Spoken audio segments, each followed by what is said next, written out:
Greetings, you sexy sons and daughters of bitches. I'm Dante Osonio, and I'm here to talk to you about business. So let's talk business. First thing I want to talk about, ruts. I talked about being in a rut a couple of weeks ago. I'm not really in that rut anymore. I'm actually shocked at how fast I was able to get out of that. So I want to talk about that a little bit. Got a couple of notes right here.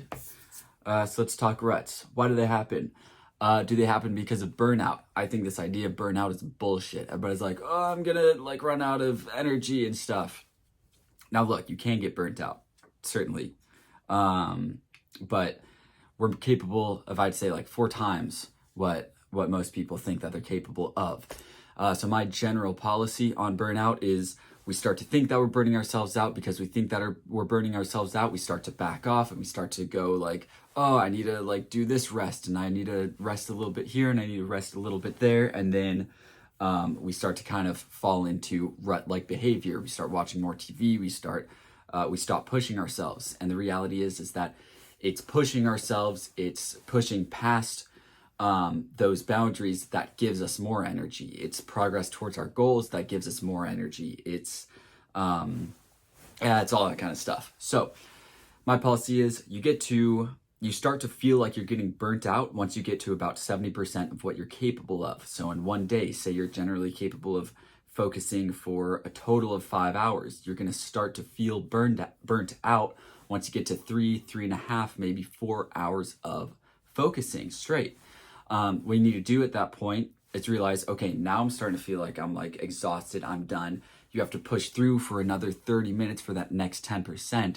And then you'll get what is called your second wind. When that second wind comes in, that's going to push you up to that 100%, and then you're done. If you go past that 100%, that's where you're starting to get into real burnout. I also want to make a point about rest. So a lot of people think that once you get to that 70%, then you need to rest, and that's going to make you capable of getting back to your 70%, is what most people end up doing anyway. And here's the thing about rest. You have to earn rest, and not in some moralistic way, not in some oh, you need to work hard so that you can earn your rest day, so you can, or whatever. What I've started to find is that I don't think rest is actually going to be refreshing or even restful if you haven't exhausted yourself. So if you haven't pushed through your exhaustion and then gotten through that second win, that day of and done that for a good 6 days, right? Generally you work, you want to go Monday through Friday, and then Saturday or Sunday, you have an honest rest day.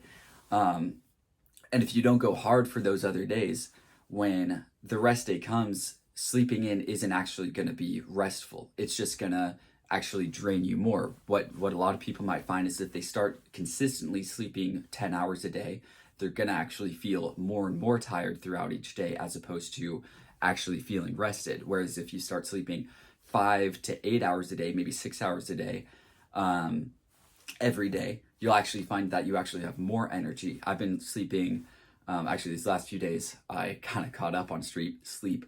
But over finals and these first couple weeks of summer, I've been sleeping about 5 hours a day, and I've had more energy than I'd had in months, where I was sleeping around 8 to 10 hours. But then when, I was starting to feel a little bit exhausted, a little bit burnt out. And so then I slept 10 hours one morning. I slept in super late, and that was actually restful. That actually refreshed me, as opposed to generally sleeping in 10 hours or sleeping a full 10 hours is going to leave you just kind of fried and foggy the next day. So why else do we get into ruts? I think the next reason we get into ruts is negative thought patterns, fear of success, lack of self-belief, negative events, and getting sick. These are all just things, and oh yeah, I got negative events on there.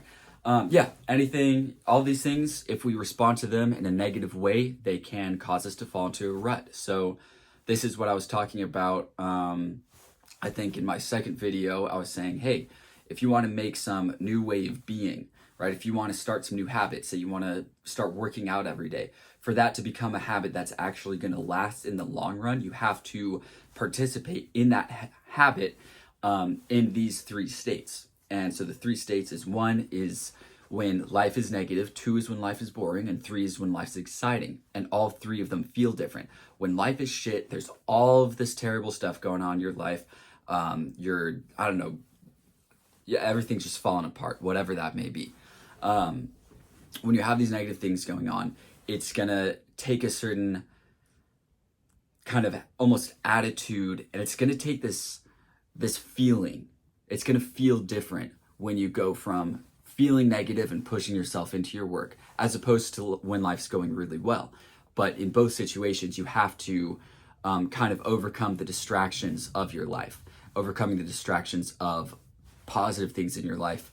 It's a different skill than overcoming the distractions of negative things in your life. And that's also a different skill from overcoming the tedium and boredom that comes with any success, any victory, and pushing through that and resisting going and finding ways to entertain yourself while you wait for the externals in life to get more exciting. And so, or more stimulating, because I don't know if you'd call negative events exciting. But yeah, so you gotta, what do you gotta do? You gotta get out of ruts. You gotta not get into those. Right, so if negative patterns or negative things are happening in your life, what's gonna happen is you might wanna run from them, you might wanna seek distraction, and that can often send you down a negative spiral and get you into a rut. Generally, things going well in life, that's not going to push you into a rut. That's just going to get you all distracted, and you'll run off on all these tangents that aren't necessarily pushing you towards your goals. And that's how a lot of times, you feel like you're in a really positive place, and then, all of a sudden 2 years go by, and you had all these great things, but all those things are gone, and then you realize the things that you've actually built in your life are insubstantial. And so that's a whole other fight to fight. But yeah, generally negative things, they can cause you to go into a rut. Getting sick, a lot of these things are inevitable. You can take care of your health as much as you want. At times you're going to get sick. That's sometimes just genetic. It's inevitable that when you come out of being sick, you're not going to be, at your best. You're not going to be going 100% full capacity. Fear of success, I think that's a really interesting one. I think a lot of people overlook this. There's always the fear of failure. Certainly a thing. You got to watch out for that. But a lot of times what happens is people start to succeed, and then they start to see all of the responsibilities and all of the new problems that come with success. Because in our heads, when we think about success, we just fantasize about all the good things. We fantasize about, oh, we'll have a nice car, oh, like we'll get all this admiration, or maybe not even those externals. We just think, oh, we're going to feel so good about ourselves for pushing through and accomplishing this and exercising self-discipline. And that's all good, 100%. But once success and victory starts to become real, it's like, oh, there's new responsibilities that come with this success or this victory. Oh, there's new problems that come with this success or victory. And then we start to, in some sense, self-sabotage. And we start to kind of push away from that victory because we're not sure we're 100% willing to commit to everything that victory is going to come with. So that can push us into a rut. Lack of self-belief, that's kind of like fear of failure. That's just, a bunch of dumb shit. You're just like, oh, I'm not good enough for this. And so, what do you think you're going to do? If you think you're good enough for something, or do you think that if you don't think you're good enough for something, you're going to go try and have that something or do that something? No, you're going to fucking give up like that.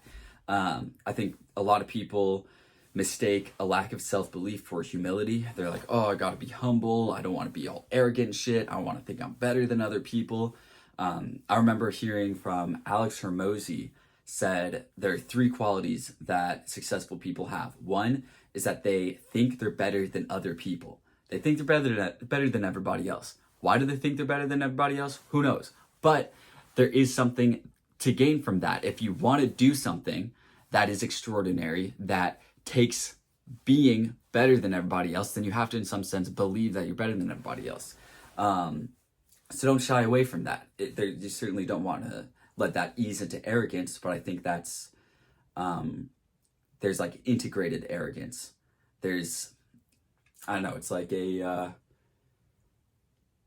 it's like taming your demons, if you will. You've got this, I don't know. I honestly have no idea where I'm going with that. Don't be so afraid of arrogance that you make yourself insecure and a piece of shit and all afraid of greatness. What does a rut look like? We all know what ruts look like. They suck. You're just depressed. You're like, I don't want to do anything. Fuck. You don't want to do that. You want to be getting up first thing early in the morning. You want to be keeping your area clean. You want to be doing all this, habit tracking, and you want to be doing the working out, and you want to be going on sunrise runs. If you're not going on sunrise runs, you're a fucking loser. You want to be doing all this stuff, and you're not. And so you're like, shit, I'm a piece of shit. You stop taking care of yourself. You stop with all the hygiene stuff. Maybe you're sustaining things externally to some degree, but oftentimes they all kind of start to decline. You start to allow chaos into your life, and you stop managing all that chaos. So how do you deal with that? What do you do? How do you get the hell out of there? Well, here's what you're going to do to get the hell out of there. First thing, you're going to clean your area, and you're going to get your hygiene up. That's number one. All right.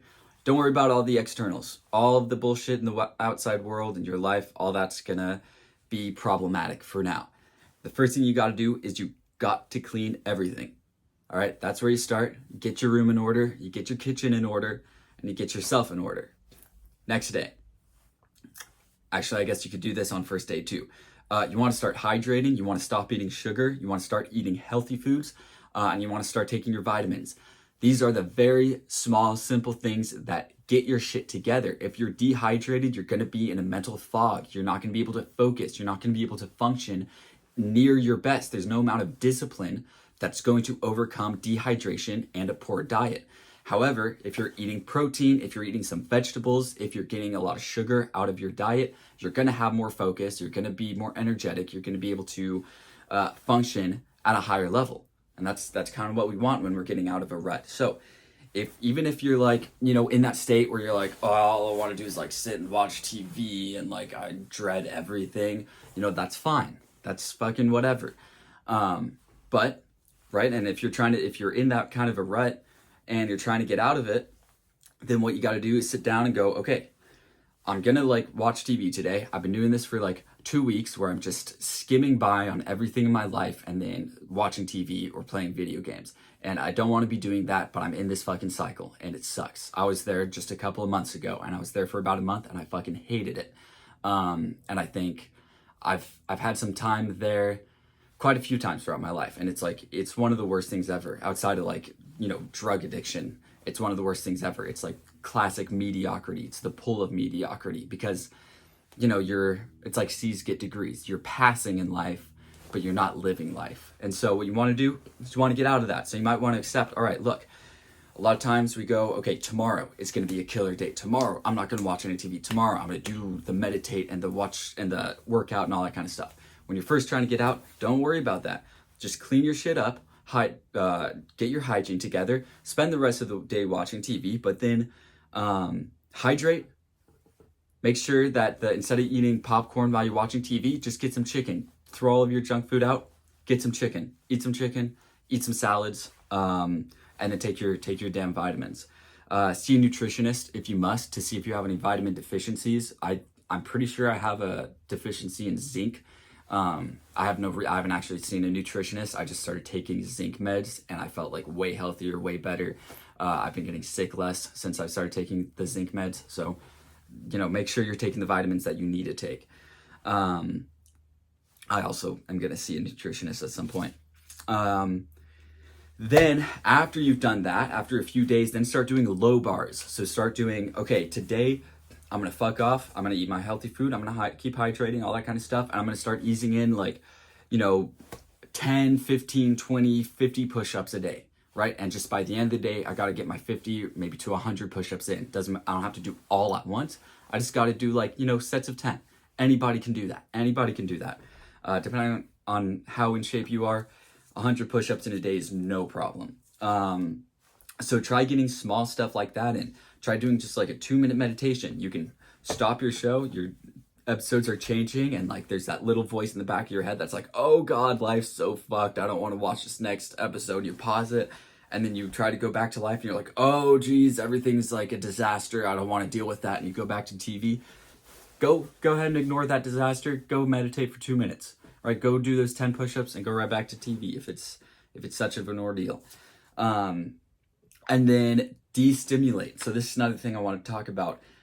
is managing stimulation. All right, what happens a lot in, what the hell are they called? Ruts, is we get overstimulated. So we're eating unhealthy food, we're watching TV, maybe we're smoking a bunch of weed, maybe we're drinking a lot. You know, you go out to socialize and it's like you drink your little willy off, right?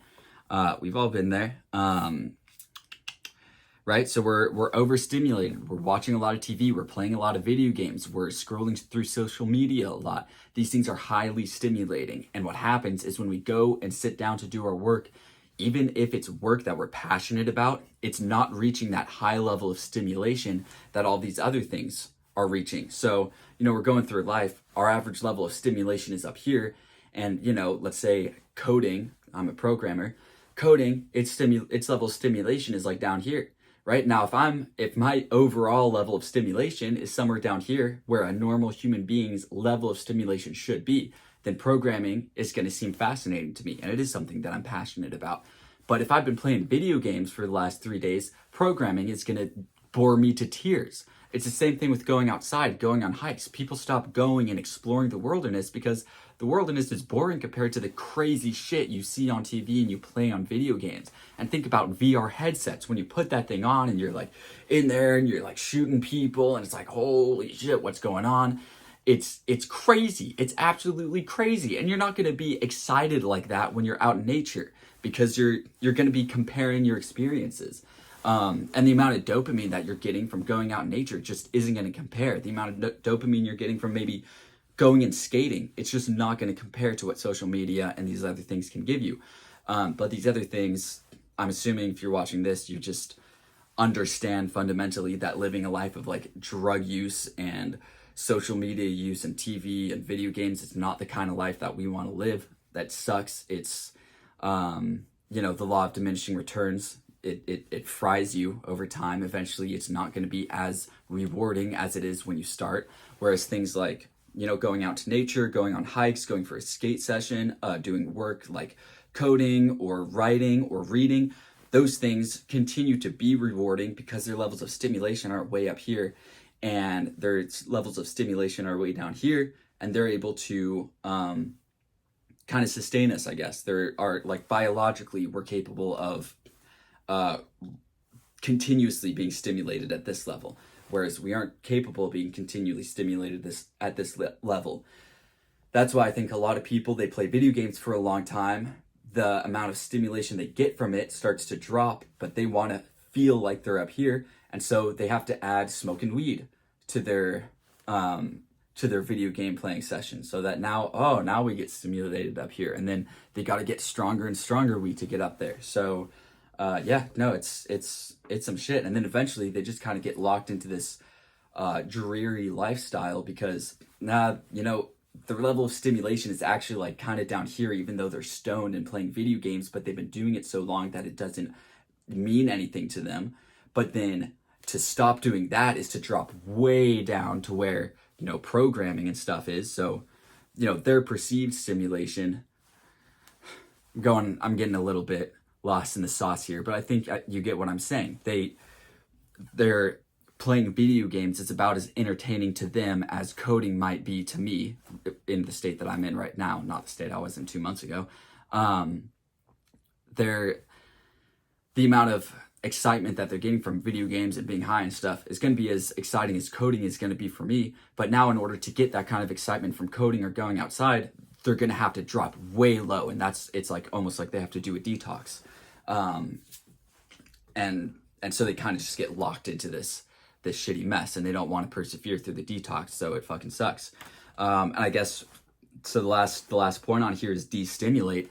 Look, if you're in a fucking rut or if you're in addiction, all that kind of stuff, there are certainly deeper issues that might have to be addressed, but oftentimes one of the more surface level issues is you're just too stimulated, and you're going to have to persevere through a couple of weeks of just tedium and boredom and destimulating, where you're going to go and you're going to do things, and you have to realize that the only point of doing those things isn't necessarily to extract joy from them, but is to destimulate and to sit there and get your work done, focus, read, whatever, and just let your brain get its its baseline back. So yeah, then after you've destimulated, that's just going to be a gradual process. Eventually, all of a sudden, you'll be walking around outside. Maybe you're doing daily walks. You're destimulating. You're just not watching TV. Maybe you're not getting all your shit done, but you're just not watching TV. All of a sudden, you're going on a walk.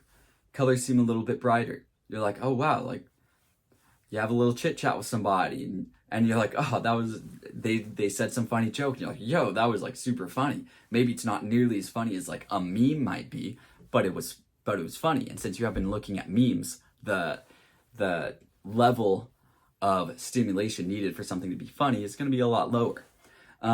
So at this point, you can start kind of raising the bar. You can start kind of seeing like work as being something that would be fascinating, because again, that overall level of stimulation, it's lower. So now it's like, okay, well, I can sit down and I'm doing my work, and all of a sudden it's actually fascinating to me. All of a sudden I'm actually curious about how these formulas work out.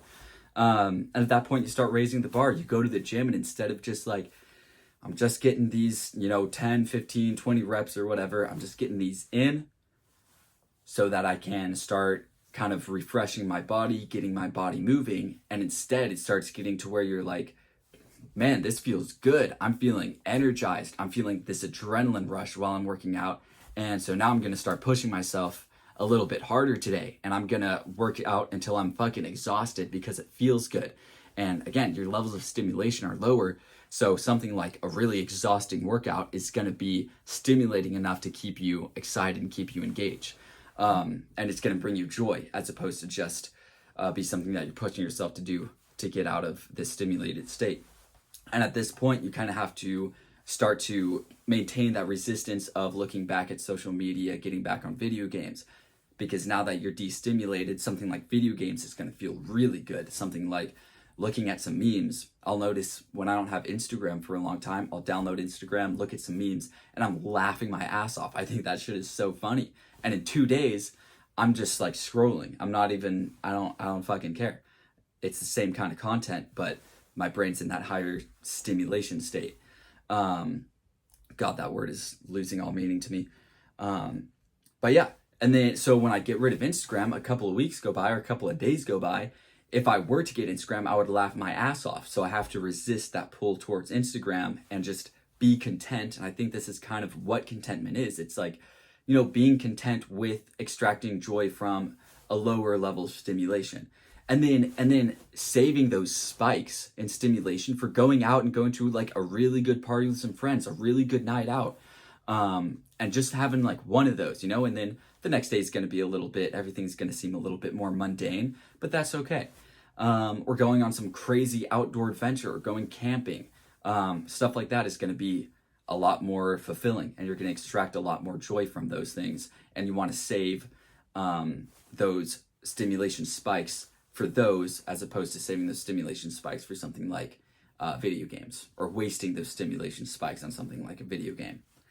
So I hope all that made sense. Start raising the bar and let that process be slow, gradual. Make it clear what raising the bar means. For me, it might be, generally I can wake up at 6 to 7 a.m., go for a sunrise run, get home, do like a normal morning routine. That's pretty good. What really pushes me is when I go and I do that sunrise run before I drink any kind of caffeine. So if I want to push myself, that's one way to push myself. If I'm being honest right now, getting those sunrise runs in, that's kind of pushing myself. So I only really push myself to do that once a week. And then the next week, I'm going to try to do it twice. The next week, I try to do it 3 times. Before I know it, I'm getting up at 6 a.m. I'm going on sunrise runs every morning. Now it's time to give doing that without caffeine a try. And I do that just once. And I do that a second time. And I keep on integrating that into the process. So that was actually a lot longer than I thought it was going to be. But that's the overall process of how I got out of the last rut. And honestly, it's a process that I've used to get out of multiple ruts. There are deeper issues that you may have to address, and I'll certainly talk about those in future videos. But if you're this kind of like a surface level solution for just finding your way out of a rut, just get those basics in: hydrate, vitamins, exercise, meditate, inch your way out, destimulate, then start scaling up slowly and surely. And then before you know it, you're gonna be like, dude, life is awesome. And then and then you're gonna have to just maintain consistency through the inevitable lows of life, the inevitable periods of tedium, and the inevitable good times, and enjoy the good times, but also be able to remain disciplined and purposeful during those good times. So have a good one. Take care of yourselves. Don't be a bunch of poopy buttholes.